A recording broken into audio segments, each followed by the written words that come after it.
pelajaran. Dan ingatlah ketika Allah mengambil perjanjian dari para nabi, manakala aku memberikan kitab dan hikmah kepadamu, lalu datang kepada kamu seorang rasul yang membenarkan apa yang ada pada kamu, niscaya kamu akan bersungguh-sungguh beriman kepadanya dan menolong Rasulullah SAW. Allah berfirman, apakah kamu setuju dan menerima perjanjian denganku atas yang demikian itu? Mereka menjawab, kami setuju. Allah berfirman, kalau begitu bersaksilah kamu tentang para nabi dan aku menjadi saksi atas kamu. Man tawalla ba'da dzalik, tetapi barang siapa yang berpaling sesudah itu, mereka adalah orang-orang fasiquna, yang fasik, tahu yang benar tapi enggak mau menjalankan. Maka mengapa mereka mencari agama yang lain selain agama Allah, padahal apa yang di langit dan apa yang di bumi semuanya berserah diri kepada Allah, baik dengan suka maupun dengan terpaksa, dan hanya kepada Allah sajalah kita dikembalikan.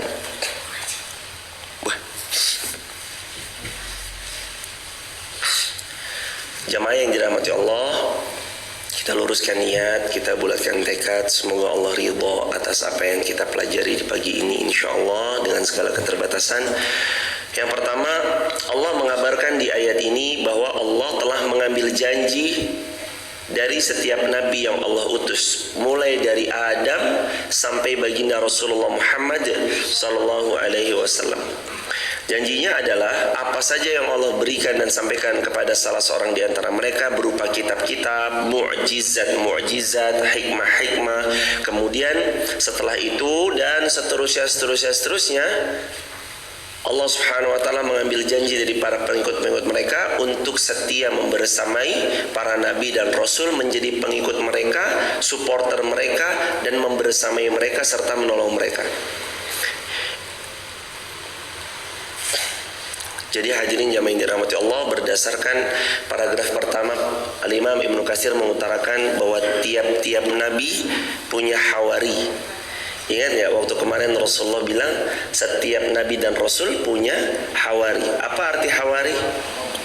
Penolong, yang membersamai, yang mensupport baik material ataupun non material. Selalu ada tuh jemaah. Dan bahkan itu nggak cuma sama nabi dan rasul aja, sampai detik ini pun siapapun mereka yang berusaha untuk mensyiarkan agama Allah pasti disupport. Tapi saya kok belum ngelihat ya, fulanah nggak ada supportnya, dakwahnya dia sendirian.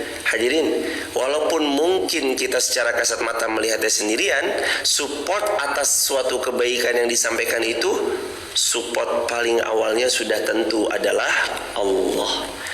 Jadi setiap orang melakukan kebaikan, nyampein kebaikan, support paling awalnya itu sebelum makhluk sudah pasti support paling awalnya adalah Allah. Allah jadi support yang paling utamanya. Maka nggak usah takut sama kebaikan yang direncanakan lalu diwujudkan. Saya ulangi ya jemaah, terus di kolom komentar. Jangan takut tentang kebaikan yang direncanakan kemudian berusaha diwujudkan. Karena saat niat baik itu terpancang, sudah pasti sponsor utamanya adalah Allah. Allah kan jadi sponsor utama tiap-tiap kebaikan. Tapi kadang manusia meragukan Allah, sehingga tidak terjadi keajaiban yang terlihat. Coba kalau dia yakin sama Allah, maka Allah akan tunjukkan bahwa hambaku, aku yang menyelesaikan semua rencana-rencana baikmu. Begitu kira-kira. Hadirin, jadi setiap nabi dan rasul punya hawari. Nabi Muhammad hawariyunnya siapa? Sayyidina Abu Bakar As-Siddiq, Sayyidina Umar bin Khattab, Utsman bin Affan, Ali bin Abi Thalib, Talha bin Ubaidillah, Bilal bin Rabah, Salman Al-Farisi, Suhaib Ar-Rumi, dan banyak sahabat Nabi yang mulia radhiyallahu anhum ajmain. Itu hawarinya Rasulullah sallallahu alaihi wasallam. Nabi Isa juga sama punya. Nabi Musa juga sama punya.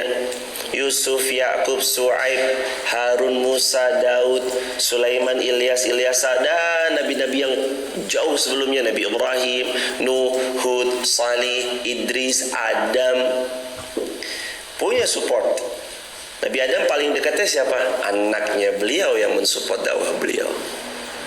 Jadi setiap pihak itu pasti punya supporter system yang membersamai mereka dalam episode kebaikannya. Wa id akhadha mitsaqan nabi, dan ingatlah ketika Allah mengambil perjanjian para nabi, sungguh apa yang aku berikan kepadamu berupa kitab dan hikmah. Artinya nabi diberikan oleh Allah beberapa hal yang tidak diberikan kepada manusia pada keseluruhan. Yang pertama, diberikan kitab.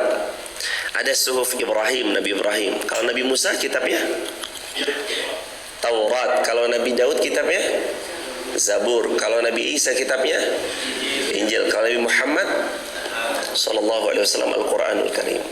Dikasih kitab. Yang kedua, hikmah. Hikmah ini kata Imam Ibnu Katsir, yang pertama diberi ilmu yang tidak dimiliki oleh banyak manusia. Yang kedua, diberi kebijaksanaan dalam bertindak, kebijaksanaan dalam bersikap. Itu hikmah. Makanya atahullahul hikmah. Salah satu manusia yang paling bahagia itu adalah manusia yang Allah beri hikmah pada dia. Jadi hikmah ini ya diberikan kepada Nabi, ya diberikan kepada Rasul. Bisa juga manusia mendapat kebaikan dari hikmah yang diberikan Allah. Jadi manusia yang dapat hikmah itu manusia yang dikasih ilmu, dimudahkan mengamalkan ilmunya, dia bijaksana dalam bertindak, dia bijaksana dalam berucap. Begitu hadirin namanya hikmah. Yang berikutnya, Nabi dan Rasul diberikan mu'jizat. Mu'jizat itu akar katanya ajiz. Ajiz itu artinya lemah, melemahkan. Jadi namanya mu'jizat itu melemahkan sesuatu yang membuat mereka semakin beriman kepada Allah.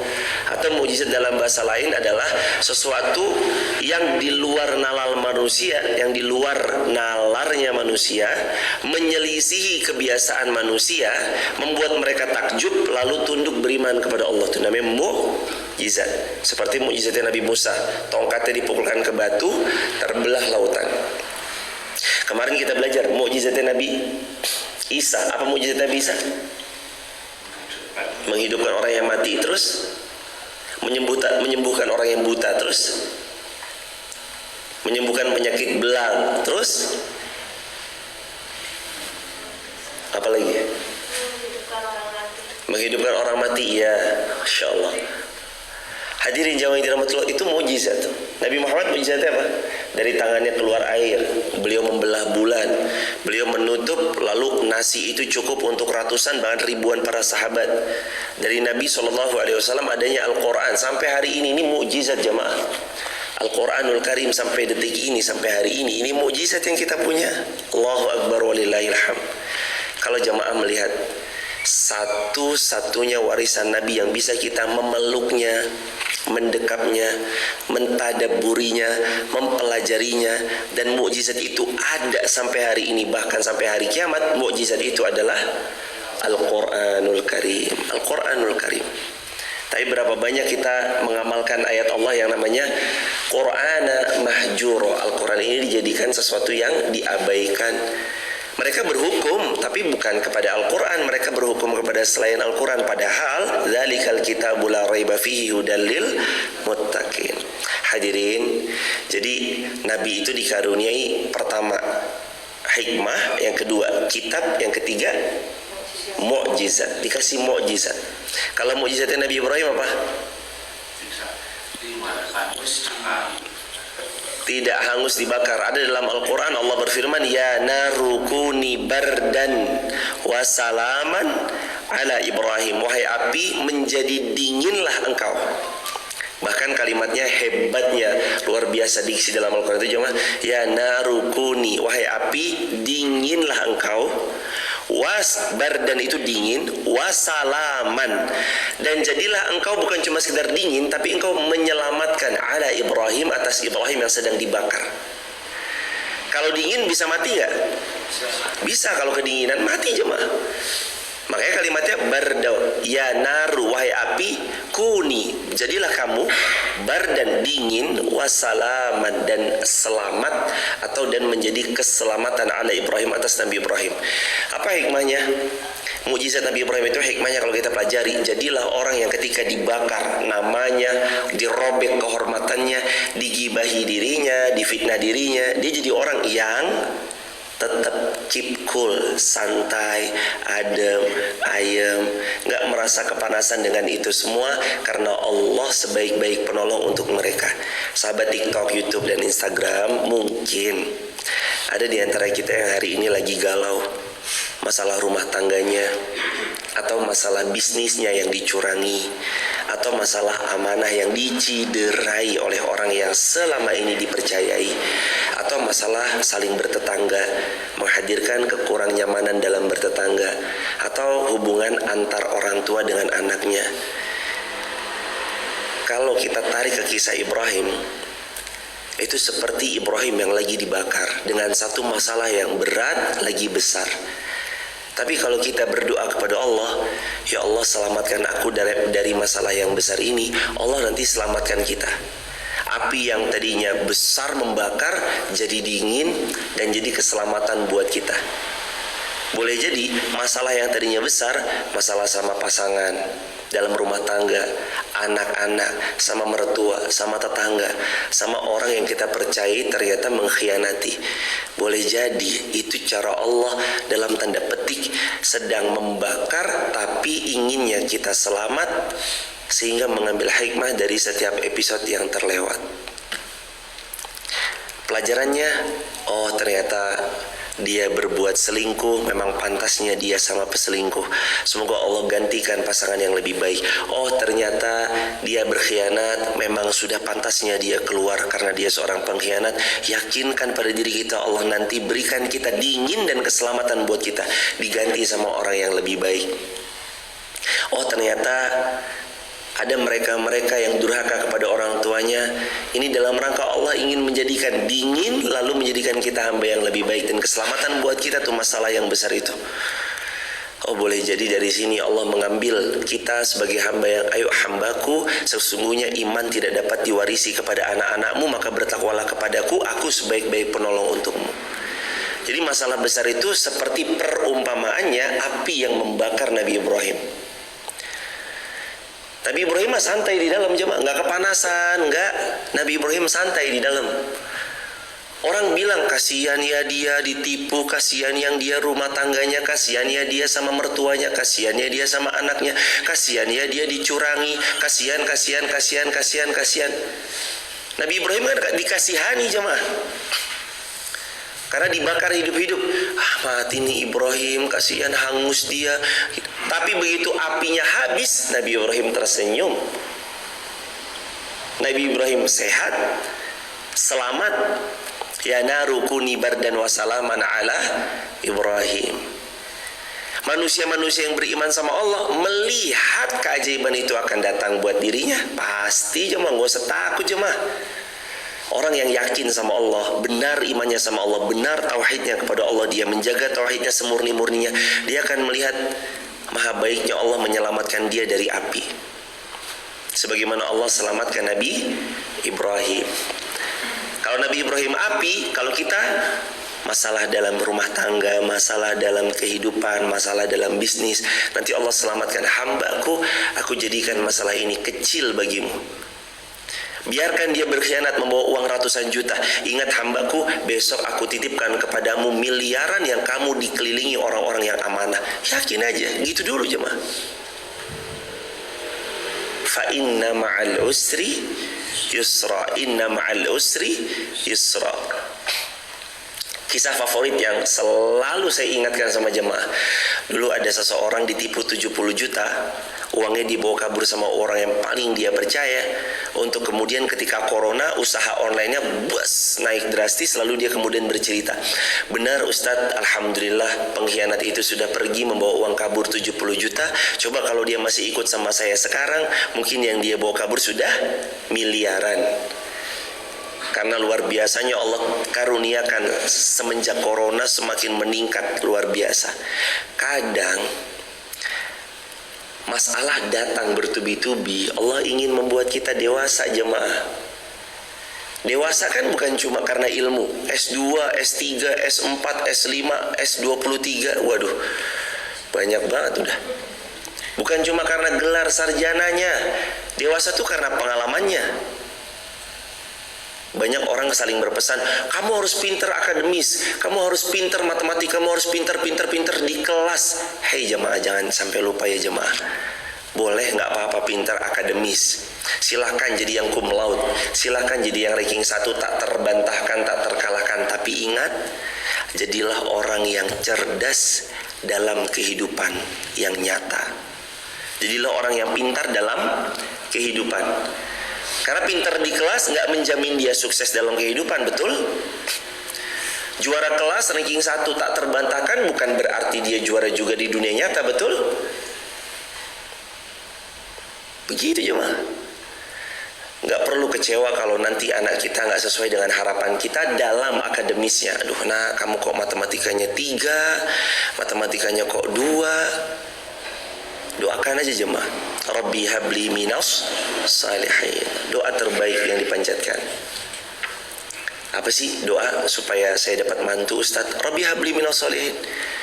Apa sih doa supaya anak saya tumbuh dengan kebaikan, dikelilingi orang-orang yang baik? Rabbi habli minas salihin.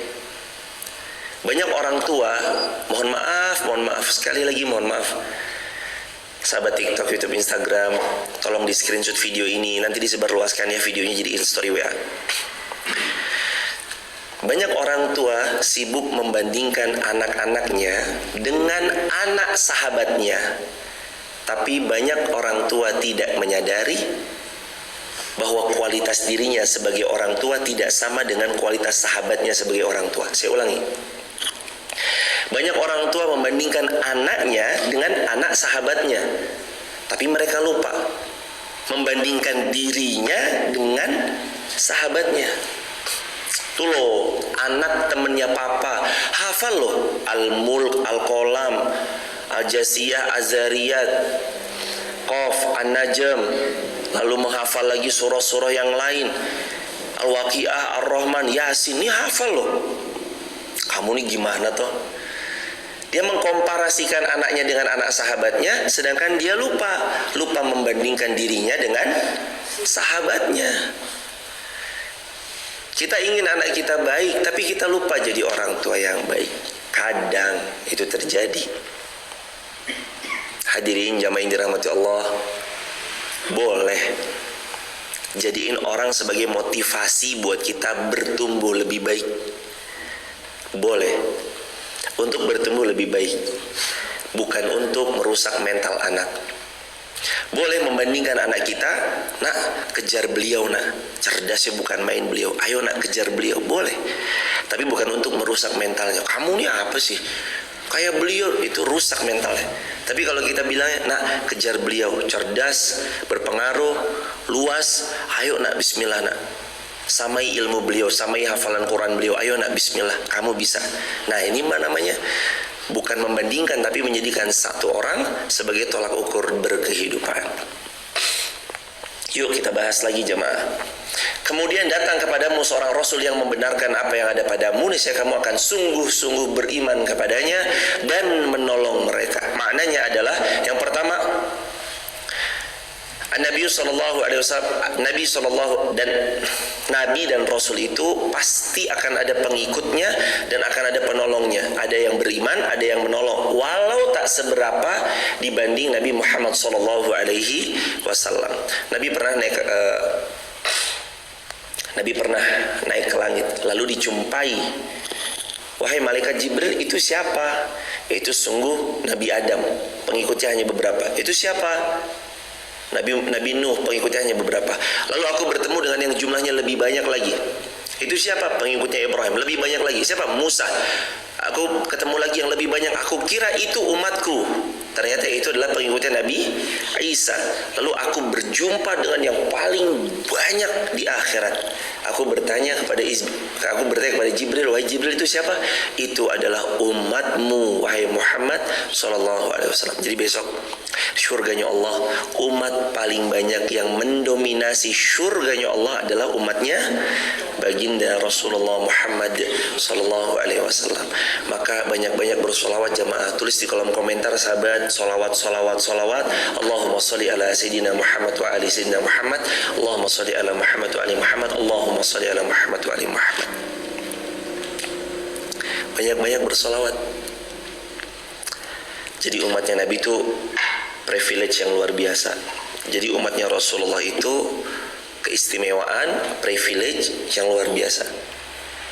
Umurnya pendek, tapi dijadikan dari umur yang pendek itu pahala yang menyamai mereka yang umurnya panjang. Dulu ada cerita, umatnya Nabi Musa nangis, menangisi seorang anak yang wafat.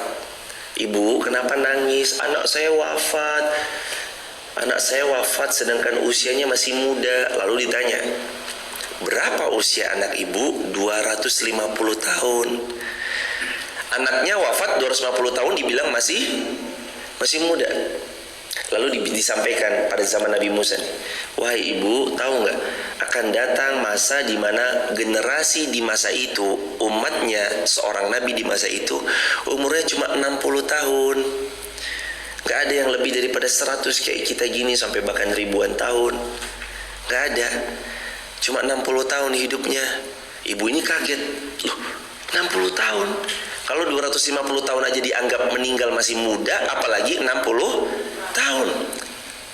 Lalu ibu ini bilang, jemaah, kalau itu adalah generasi saya dan anak-anak saya, beliau bersumpah, demi Allah saya akan menjadikan 60 tahun yang saya punya itu semuanya ibadah sama Allah. Enggak saya ngelakuin yang lain, Allah. Karena waktu itu umatnya Musa memandang 250 tahun aja masih kecil. 250 tahun masih kecil. Ini umur umatnya Nabi Muhammad sallallahu alaihi wasallam 60 tahun, hadirin. Beliau sampai mengutarakan, kalau itu adalah generasiku maka tidak akan sedikit pun aku pakai untuk selain ibadah. Hanya ibadah, hanya ibadah, hanya ibadah. Bahkan dalam asar, aku akan naik ke sebuah bukit, menyendiri di sana dan full ibadah saja Allah. Hadirin jamaah yang dirahmati Allah, sudah tiba zamannya jemaah, penuh dengan kemelut fitnah. Fitnah sosial media, fitnah di genggaman jari jemari kita, yakni handphone yang dipunya. Fitnah di beragam sudut, di berbagai macam sisi. Sudah tiba saatnya kalau datang hari-hari seperti ini, jaga 3. 1, jaga sholat. 2, jaga taat. 3, jauhi maksiat. Itu pesan para ulama. Kalau datang kondisi-kondisi situasi seperti ini, wasiat para ulama udah jaga sholat, jaga taat, jauhi maksiat. Ketemu circle yang gak nyaman, gak pantas, kurang ahsan, udah ganti circle jemaah. Ketemu lingkungan yang kurang baik, ganti lingkungan jemaah. Ketemu partner, teman, sebangku, satu kampus yang mengajak kepada maksiat, udah hindari jemaah. Cari circle yang baik, cari teman yang baik. Teman duduk yang baik itu mempengaruhi siapa dia duduk bersama mereka. Teman sekamar itu mempengaruhi, teman sekos-kosan itu mempengaruhi, teman satu kampus, kalau Anda salah bergaul itu bisa mempengaruhi Anda. Maka hati-hati dalam bergaul.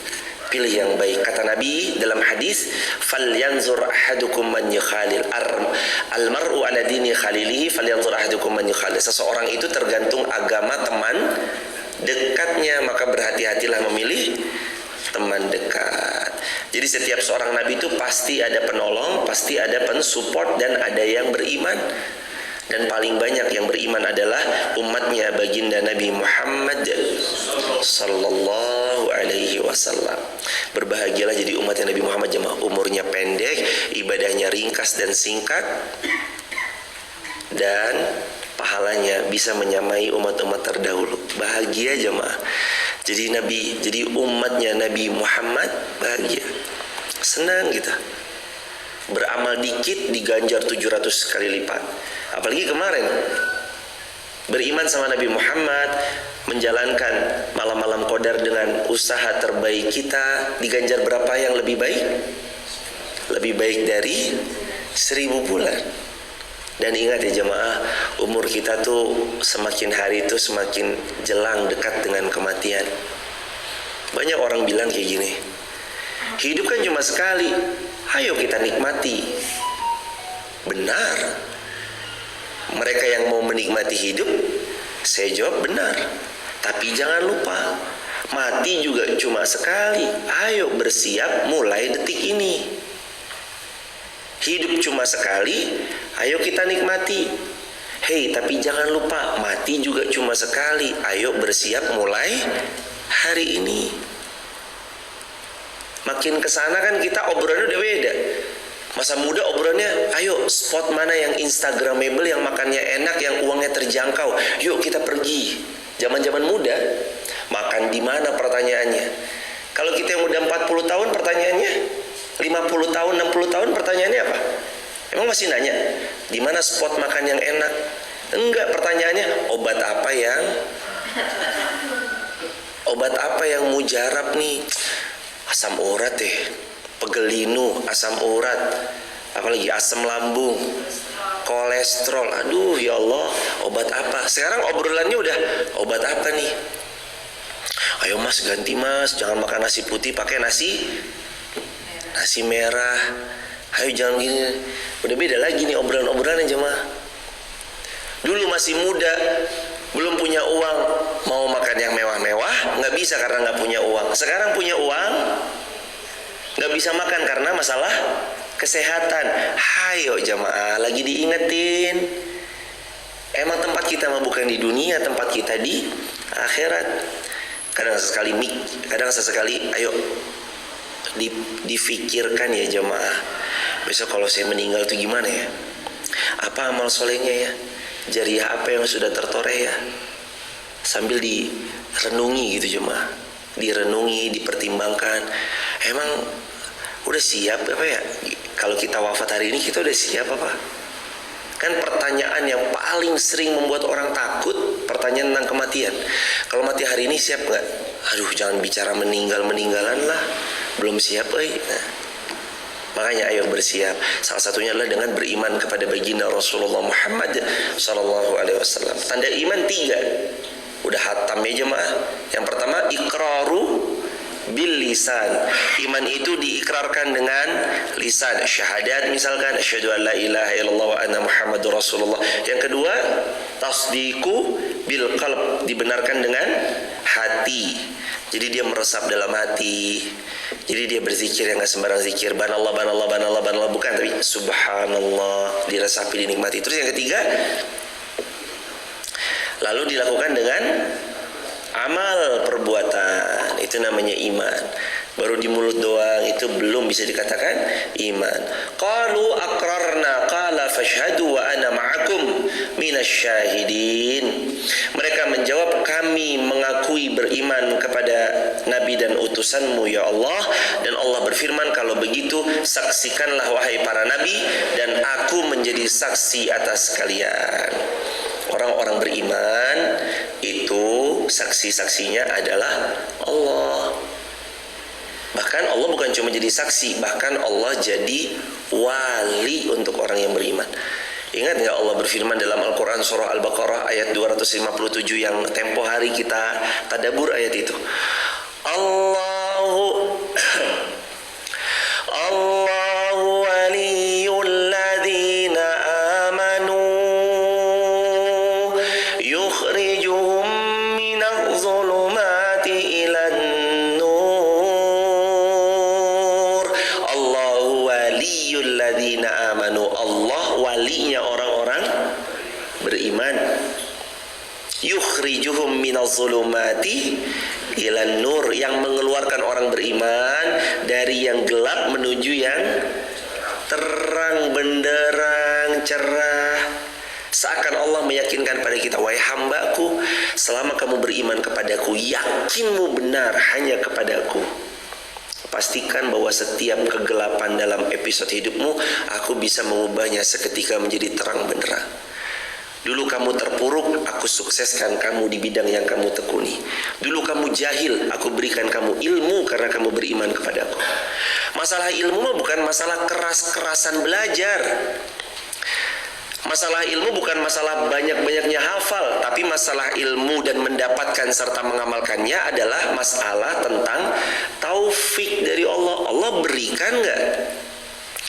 Makanya para ulama tuh menasihati para anak-anaknya tuh Al-Quran surah Al-Baqarah ayat 282 tentang yang belajar. Jadi anaknya yang masuk pondok, kalau bahasa kitanya jamaah ya, anaknya yang masuk pondok, anaknya yang belajar di santren, anaknya yang belajar di sekolah-sekolah umum.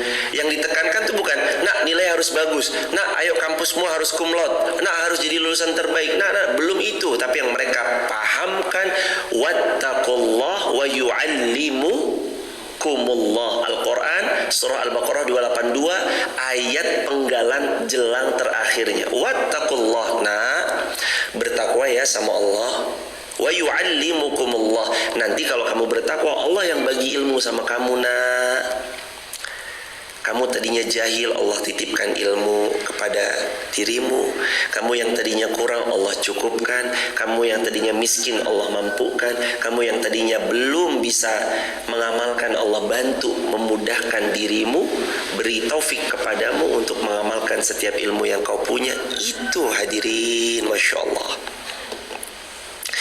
Maka saya mengajak diri saya dan kita semua, ayo beriman dengan semurni-murninya iman.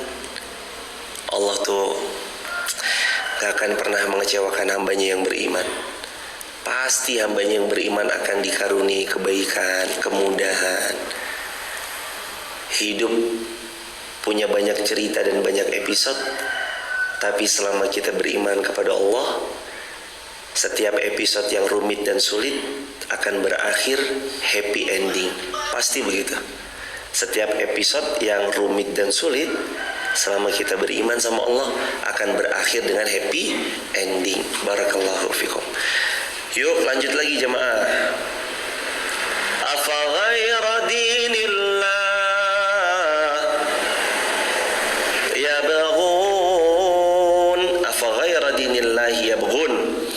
Apakah mereka mencari agama yang lain daripada agama Allah? Padahal hanya kepada Allah sajalah apa yang ada di langit dan apa yang ada di bumi menyembah, berserah diri, baik dalam keadaan rela maupun dalam keadaan terpaksa, dan hanya kepada Allah sajalah kalian dikembalikan. Ayat ini itu nanti senada. Kita udah lewat ini. Iya, awal-awal Ali Imran kemarin. Ali Imran Allah berfirman, Inna dina indallahil Islam. Jadi ayat ini, ayat 83 Ali Imran itu senada dengan Ali Imran yang inna dina indallahil Islam. Sesungguhnya agama yang diridhai di sisi Allah hanyalah Islam. Login makanya, login. Apa login? Asyhadu an la ilaha illallah wa asyhadu anna Muhammadur Rasulullah. Ini jemaah. Saya ngelihat ada postingan di sosial media itu cukup unik, tapi kayaknya kalau ditiru, Masya Allah, tabarakallah, ini lumayan bagus sih jemaah. Jadi gini, di mobil ada orang pasang jemaah, ada pemudik, kan biasanya pemudik itu pasangan mobilnya macam-macam ya. Maaf ma, anakmu baru bisa membawa rindu, belum bisa membawa mantu, gitu misalkan. Ini tulisan di belakang mobilnya, saya bersaksi bahwa tiada Tuhan selain Allah, dan saya bersaksi bahwa Muhammad adalah utusan Allah. Tulisan di belakang mobilnya begitu cuma. Beliau mudik, bayangin aja. Kalau mudik ditonton oleh ribuan orang, berapa ribu orang udah beliau syahadatin tuh jemaah. Berapa ribu orang tuh udah beliau syahadatkan. Karena kan orang di belakang mobil biasanya baca, saya bersaksi tidak Tuhan selain Allah, dan saya bersaksi bahwa Muhammad adalah utusan Allah. Masya Allah, luar biasa tuh cara dakwahnya beliau tuh. Mobil belakangnya dikasih 2 kalimat syahadat, luar biasa.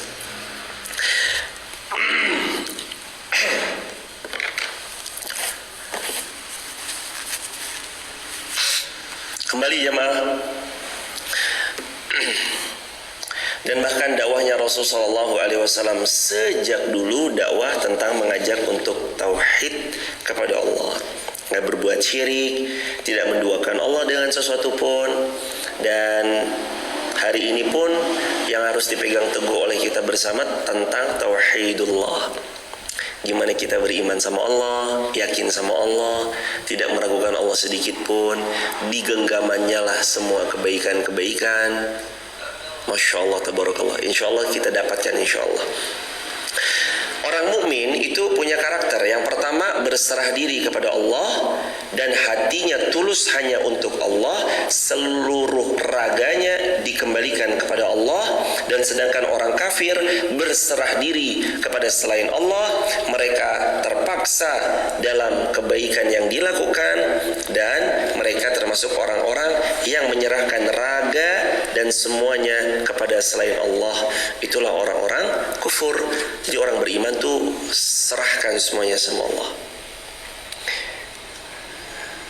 Bab menyerahkan, ada kalimat hidup kita yang berat sebab karena kita yang kadang memikulnya sendirian, lupa berpasrah kepada Allah Azza wa Jalla.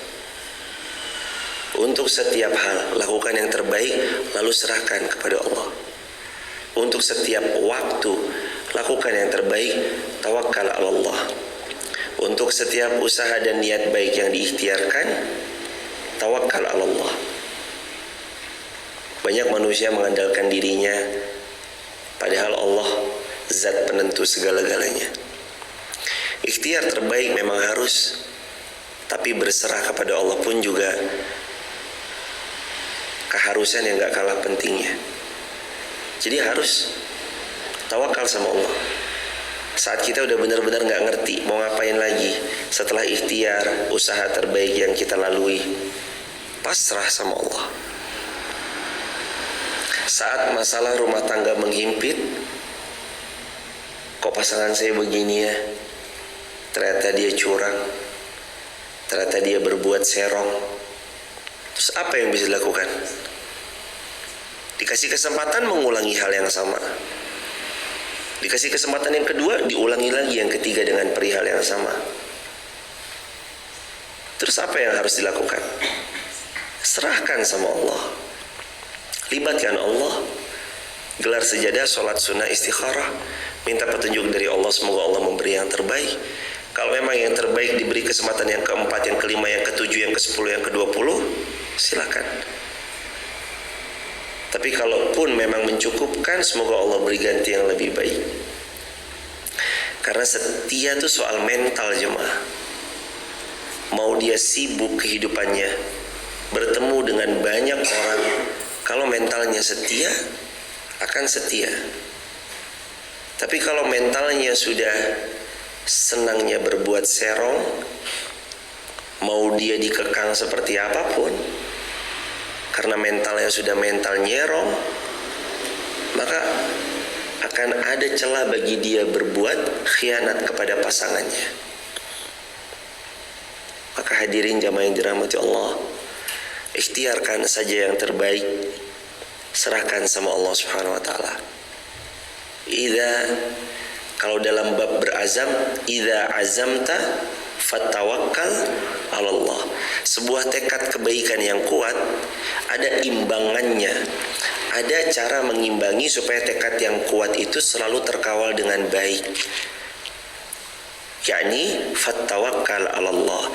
Setelah azam tekadmu yang sangat baik itu terpancang dengan hebat, lalu kamu ikhtiarkan dengan sebegitu dahsyatnya, tawakal ala Allah. Kekuatan yang mengimbangi dengan itu semua hanyalah berserah kepada Allah. Ciri orang beriman, berserah sama Allah. Jadi serahkan kepada Allah. Ciri yang kedua, hati yang tulus hanya kepada Allah. Ini kata Imam Ibnu Katsir. Ciri orang beriman yang kedua, hati yang tulus untuk Allah. Gak ada di hatinya kecuali Allah. Terus ciri yang ketiga, raganya dipakai untuk ibadah kepada Allah. Raganya itu berarti ya semua dari ujung rambut sampai ujung kaki. Fikirannya, waktunya, gerak langkah kakinya, ketikan jempolnya. Pokoknya wajismuhu fima ablah. Ada pertanyaan dari Nabi kan, Nabi bersabda wajismuhu, badanmu itu fima ablah, dipakai buat apa? Badan dipakai buat apa? Tangan, kaki, kepala, rambut, tenaga yang tersisa, waktu, ditanya semua jemaah. Jadi ciri yang ketiga, raganya dipakai untuk ibadah kepada Allah. dari Sayyidina Abdullah bin Abbas bahwasanya kata Sayyidina Abdullah bin Abbas, kepada Allah sajalah segala apa yang ada di langit dan apa yang ada di bumi berserah diri dengan suka maupun terpaksa, yakni mereka semua, baik semua alam semesta ini tunduk sama Allah, kata Sayyidina Abdullah bin Abbas. Jamaah yang dirahmati Allah, semua yang ada di alam semesta ini tunduk sama Allah. Hebatnya laut tuh jemaah. Kita kalau lautan dengan ombak naik setinggi 20 meter menggulung kita, wafat kita jemaah. Api kalau letupan dan letusannya itu menjangkau kepada diri kita, wedus gembelnya atau awan panasnya itu mengenai diri kita, wafat kita jemaah, meninggal. Itu aja yang sehebat itu, gunung-gunung yang sedahsyat itu, lautan samudra luas yang sehebat itu, tunduk sama Allah. Kenapa kita manusia yang ringkih, lemah, kecil, tak berdaya, sombongnya bukan main. Ini saya yang ngatur. Kan kata Fir'aun gitu ya. Tajri min tahti, kata Fir'aun. Ini sungai Nil di bawah kendali saya. Mati juga atas laut yang menenggelamkan dirinya. Dia bilang air dia yang mengendalikan, dia mati di dalam air. Gimana sih?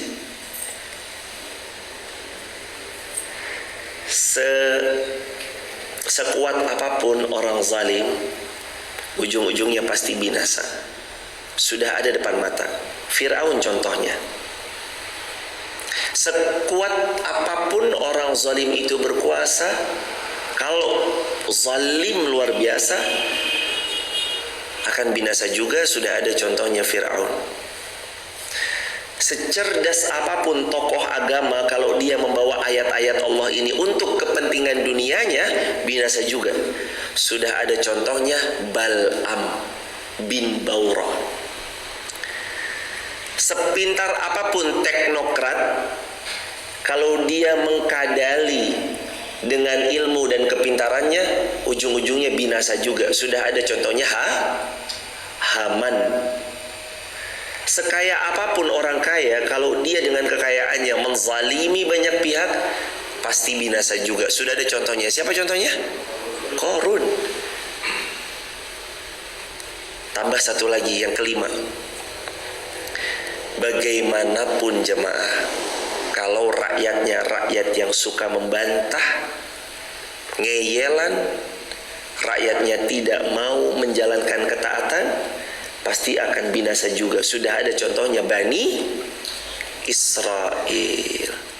5. Penguasanya, teknokratnya, tokoh agamanya, orang kayanya, rakyatnya. Saya ulangi jemaah, penyebab binasanya suatu kaum 5. Penguasanya, teknokratnya, tokoh agamanya, lalu kemudian orang kayanya, rakyatnya. Sudah ada contohnya. Siapa penguasanya? Fir'aun. Siapa tokoh agamanya yang menjual ayat untuk kepentingan dunianya sendiri? Siapa? Bal'am bin Baura. Siapa teknokratnya, orang pintarnya? Haman. Siapa orang kayanya? Qarun. Siapa rakyatnya? Bani Israel. Ayo kita perbaiki diri kita. Bismillah, perbaiki hal terkecil yang bisa diperbaiki. Kalau memang minimal diri kita dan keluarga kita, ayo kita perbaiki bersama. Semoga kita jadi rakyat-rakyat yang baik. Nanti Allah berikan pemimpin-pemimpin yang baik, orang kayanya dermawan, orang kaya rayanya sadar berzakat, lalu orang-orang tokoh agamanya membimbing umat mengajak kepada Allah, bukan mengajak kepada kepentingan duniawinya pribadi. Lalu orang-orang cerdasnya menggunakan keilmuan dan kecerdasannya untuk menolong agama Allah. Kalau zaman Nabi, siapa? Nabi SAW penguasanya. Ilmuannya seperti Sayyidina Ali bin Abi Thalib, Sayyidina Abu Bakar, Abdullah bin Abbas, Abu Hurairah, dan yang lainnya. Orang kayanya seperti Sayyidina Utsman bin Affan, Sayyidina Abdurrahman bin Auf, Sayyidina Zubair bin Awam, dan para orang-orang kaya yang lain. Lalu tokoh agamanya ya jelas baginda Nabi SAW. Lalu rakyatnya seperti para sahabat radhiyallahu anhum ajmain yang bergelar radhiyallahu anhum wa radu'an. Allah ridho sama mereka dan mereka juga ridho atas ketetapannya Allah. Indahnya luar biasa jemaah. Semoga Allah hadirkan di tengah-tengah kita nanti sosok yang terbaik menurut Allah lewat cara-cara terbaik yang mentaati syariat-syariat Allah, tidak ada pelanggaran terhadap hukum-hukum Allah, yang semuanya tunduk patuh kepada semua syariat Allah Subhanahu wa ta'ala. Begitu ya jemaah. Besok kita lanjutkan. Oh, statement terakhir. Barang siapa mencari, mohon maaf, terakhir, barang siapa mencari agama selain agama Allah, wa huwa fil akhirati minal khasirin, maka di akhirat dia termasuk orang-orang yang rugi. Ayat 85 surah Ali Imran, ayat 85. Maka mereka akan jadi orang yang rugi kalau mereka mencari agama selain Islam. Barakallahu fikum. Mari kita akhiri dengan hamdalah bersama-sama. Alhamdulillahirabbil alamin. Oh lupa, karena ada Mas Hadi, waktu dan tempat untuk tanya jawab dipersilakan. Silakan Mas Hadi. Pada kangen Mas Hadi.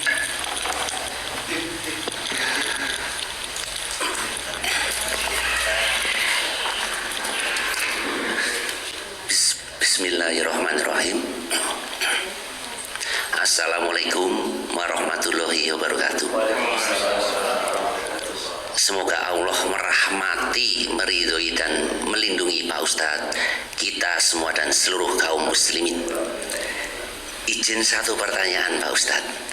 Mentadaburi ayat 81 Ali Imran ini tentang perjanjian manusia dengan Allah. Pertanyaannya, apakah setiap manusia sebelum lahir ke dunia sudah ada perjanjian dengan Allah, la ilaha illallah Muhammad Rasulullah, dan bila saat mati nanti hamba bisa mengucapkan la ilaha illallah sudah pasti masuk surga? Jazakumullah khairan katsiran. Wa jazakumullah khairan jazaa.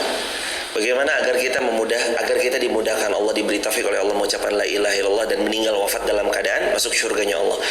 An-Nabi SAW pernah ditanya, pertanyaannya sama. Sahabat ini bertanya tapi dalam konteks runtutan kalimat yang berbeda. Ya Rasulullah, apa pendapat Anda kalau saya menjalankan yang wajib-wajib yang Allah perintahkan, menjauhi yang Allah larang? Lalu walam azid dzalika minhu bi syai', walam azid dzalika minhu bi syai', saya tidak menambahkan sedikit pun dari apa syariat yang sudah engkau sampaikan. A'adkhul jannah, apakah saya masuk surga? Jawaban Nabi, qala na'am, iya kamu masuk surga. Jadi gimana cara kita masuk surga? Taat sama Allah, jauhi maksiat yang Allah murkai, jangan ditambah-tambahi, jangan dikurang-kurangi, lakukan sesuai yang diperintahkan. Adkhul jannah, na'am, kata Nabi. Apakah saya masuk surga? Iya. Jadi begitu Mas Hadi, semoga sedikit amalan tadi menggugah semangat kita untuk terus mempersiapkan diri. Ingat, hidup cuma sekali, ayo nikmati. Ya itu benar, tapi jangan lupa mati juga cuma sekali. Ayo bersiap mulai detik ini. Barakallahu fikum. Ada lagi pertanyaan Mas? Gak ada? Baik, kalau gak ada kita akhiri dengan hamdalah bersama-sama. Alhamdulillahirabbil alamin. Kafaratul majlis. Subhanakallahumma bihamdika asyhadu an la ilaha illa anta nastaghfiruka wa natubu ilaik. Rabbana atina fid dunya hasanah wa fil akhirati hasanah wa qina azabannar. Alhamdulillahirabbil alamin. Assalamualaikum warahmatullahi wabarakatuh.